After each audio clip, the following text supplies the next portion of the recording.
Do the significant people in your life play a significant role in your security clearance application? Like almost every other question in the security clearance process, it depends. Here at clearancejobs.com, we get a lot of questions about relatives and the SF-86 or relatives and your security clearance.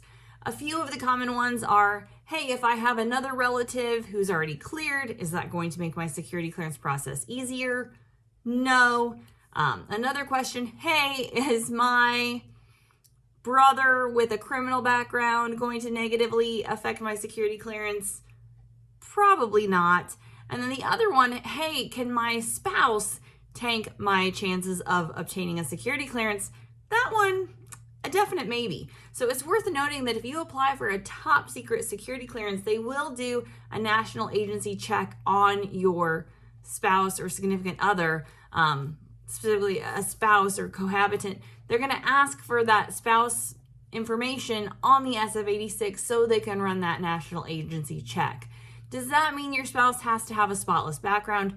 No, but it does mean, the way we've seen this come up, you are on the hook for delinquent debt or other issues caused by your spouse.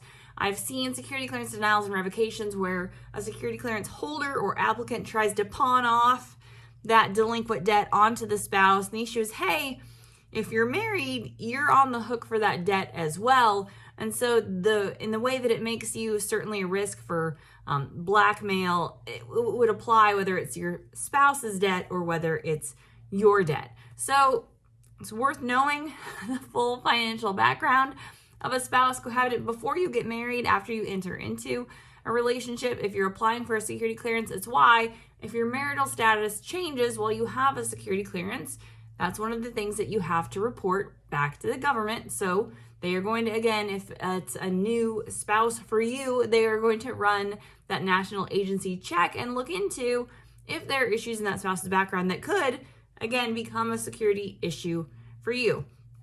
No one has to have a completely clean background in order to work in a national security position or obtain a security clearance, but you are going to have to show that you have made significant steps to mitigate any issues, either that are yours or your spouse's, when it comes to criminal conduct, financial issues, etc., etc. So, yep, your relatives do make somewhat of a difference when applying for a security clearance. So keep that in mind, I guess. Put the background check form in your Tinder profile. Nah, I wouldn't recommend that. I don't think so.